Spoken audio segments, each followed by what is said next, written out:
everything that you experience in your outside world was first conceived and imagined within your inside world. Hi, my name's Phil, and I serve to guide people to their own self-realization through higher conscious awareness. In order to do this, there are some things that you have to throw out of your conscious mind in order to reprogram your subconscious mind. Because, as I've said before, practice doesn't make perfect. Practice makes permanent. If you're not practicing what's best for you, then you'll perfect what's not best for you. So let us start with two things that are worth realizing. First of all is that everything is energy, and energy is everything. Everything is energy, frequency, and vibration. And that the second thing, your life is the universe mirroring your energy and frequency and vibration in resonance to who you are being. So depending on who you are being depends on what your life experience will be. If you're able to change who you are being from your inside perspectives, then you're going to see a shift in your outside life and your outside world. A lot of us try and force an effort to try and make things happen.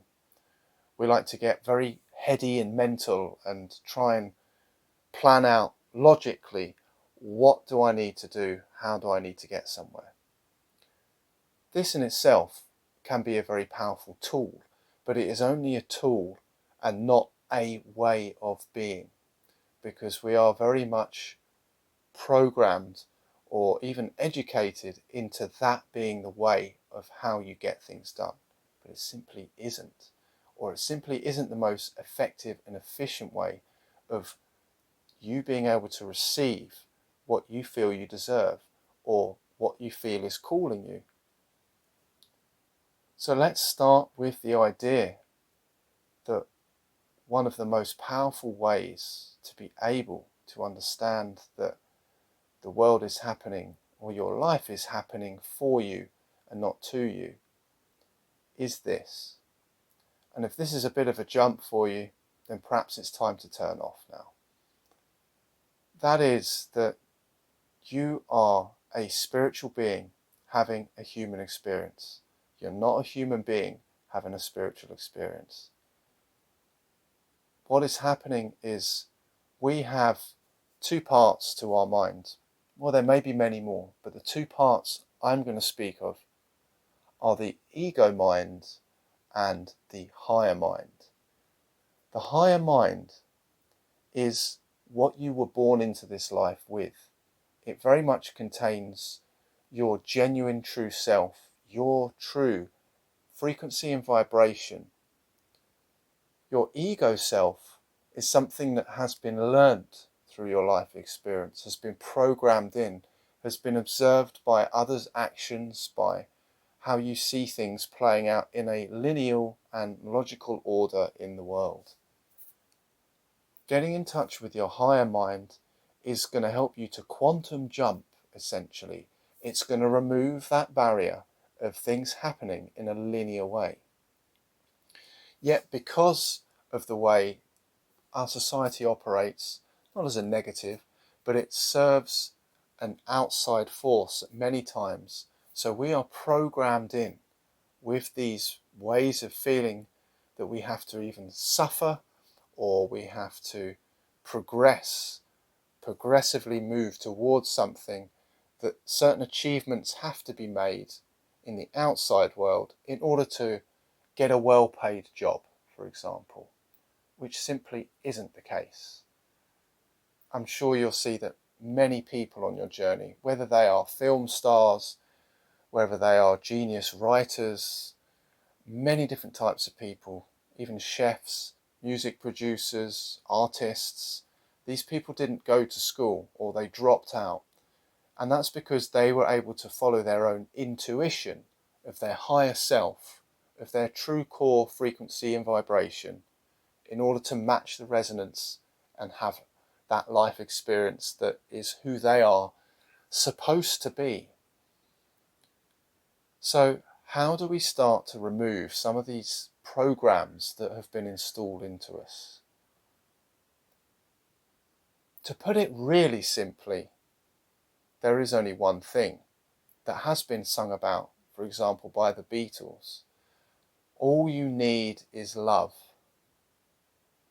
But to do that can be quite an ask when we identify with the ego so much. The ego is embodied in our body, and that our consciousness is arising from our brain and from our thinking. But truly, your thoughts and emotions are not you. They're not actually you. They are part of the experience. You see, the experience of life is played through the ego, but the ego is very much like a game. It's your own limiting beliefs that have been imposed on and reinforced, often by others, until you reinforce it and police it yourself. In fact, so that we almost police ourselves into being a certain way without even having to be told anymore how to self-limit and how things are made possible in your life. The first point I would make around trying to let go of your ego is realizing that everything that you curse, judge, and criticize will come back to you. Because, and this may hurt, life is meaningless. But what I mean by that is you give meaning to life. Energy is everything. So if you are giving off a frequency and vibration of hate, of anger, of frustration towards something, the universe, when it mirrors it, just hears you saying, oh, you like that? I will give you more of that. Your response to that is meaning that that's what you're in resonance with. So here you go, here's more and more and more. It will never stop until you can realize within yourself, you are creating it. It is not being created outside of you. There is nothing attacking you. There is nothing taking control of you. The only way something else can take control of you is if you give away your power, which is demonstrating how powerful we are. Once you give your power away to it, it has power. It creates that resonance. And then that's what you experience because you are giving it meaning.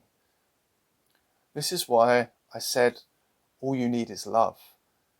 If you're able to start to realize that these things are actually happening for you and not to you, because there is a resonance that's showing you what you're creating in your inside world is being reflected out. Once you can then see that is why that is happening, you can begin to self-inquire into why am I behaving this way. I have done one previous video, which I'll link up here or in the description for you, just to understand a bit more how you're able to detach, starting to realize that it's happening for you, creates this perspective where you stop cursing and judging things. Because the ultimate then is that you're actually judging and criticizing yourself. It's not something that's outside of you.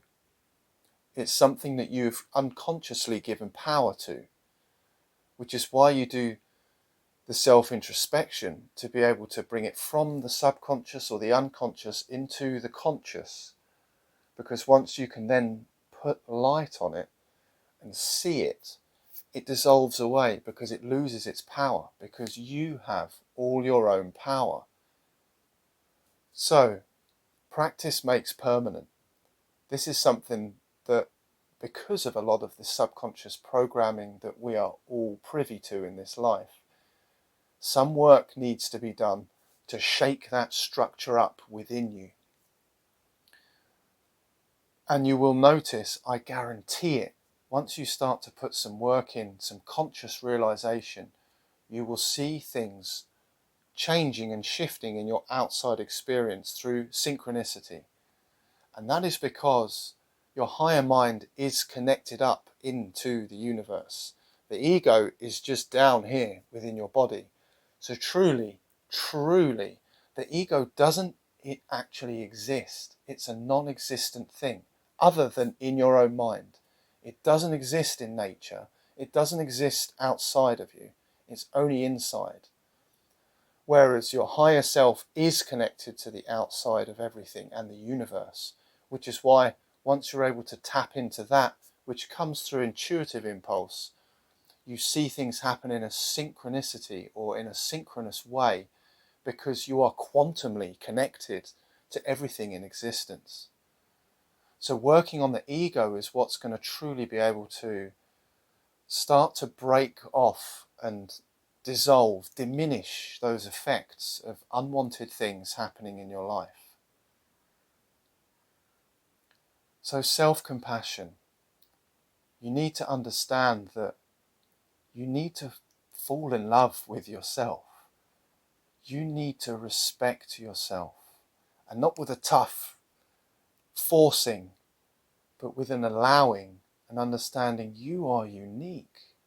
In fact, because you're alive, you are very worthy of anything you seek, and that you have a purpose and a path to walk in order to fulfill that, in order to experience it in your life. I have found the tool of the perspective of understanding that life is happening for you and not to you is one of the most powerful game changers. The game of the ego is it completely shifts your perspective and perception, which is the key thing. Your perception shifts on why things are happening to you, perhaps how they're happening to you. And this isn't an analytical thing where you are trying to work out and get to the bottom of things. All you need to do is work on your inside world, on detaching, on letting go of those beliefs about yourself. Either you're not good enough, you've done terrible and bad things. It's something you need to be able to work through on your own personal level in your own time in order to shake them off. Because everything is energy, and energy is everything. Without getting too complex here, it's worth understanding, and this is the cutting edge of quantum physics, that time doesn't exist, that in fact the future and the past is happening, but you can only experience the present moment in the now. So realize that when you imagine something, when you feel there is something you want in your life, that just you being able to imagine it means that there is a potential and a probability on a quantum level of that actually happening. And as I mentioned in that previous video, stepping into that version of you, actually watching in your imaginal mind how that person acts, how that person walks and talks and interacts with other people, how they behave. That's where you want to move towards. There's almost an aspect of faking it until you make it. And that means that try to be that person. Try and let go and detach from those things that you've held on to for so long that you may not have realized is happening on a very unconscious level. That if you're doing it regularly, it's an unconscious behavioral pattern that you are able to break. But all you need to do is bring it into your conscious mind. You need to surface it, because then you have power over it. And that act of faking it until you make it starts to make you to realize who you really are, who you truly are, through your own way of doing it. Trust me. There's a certain aspect of, even if you think you're doing something and that's who I am and I want to be, the essence of it is that. and it's taken you down that path. But as you practice it more, you realize other bits will fall away naturally without having to effort with it, for you to self-realize what you're about. It's something, everything is energy, that you need to build momentum into. Once that momentum starts to build is when the synchronicities really start to get flowing. They really start to be magical. Things that, if you wanted to talk in a linear mathematical perspective, are odds of millions to one, tens to millions of one, stuff that you can't believe is happening, yet you just experienced it. So even that is a reinforcement in more momentum of something unseen that at the moment is not on the mainstream explainable, is happening for you in your life. So tap into those talents, those joys, those pleasures that you have. And realize if your joys and pleasures are something like, because I've been there, doing drugs, taking alcohol, there's nothing wrong with doing those things in a certain level of moderation. But if that's where you're going all the time to be able to fulfill yourself, then you are walking further away from who you truly are. And the more you do it, the more it clouds your vision, or the more it will inhibit you to be able to move forwards. It creates that doubt, because even alcohol and different drugs have different energies to them. And they are very useful for releasing the resistance, allowing you to flow a little bit, to open your mind a little. But it's something to be used as a tool and not a crutch. So tap into those passions that you have, those things that you enjoy doing, even if it's computer gaming or something that seems irrelevant or irreverent. Do it anyway, because once you start doing that, you get into your flow state. And in fact, sometimes it helps bring certain clarity to certain things without even trying. Because a lot of this, you'll realize, perhaps in the beginning, it's going to take some effort.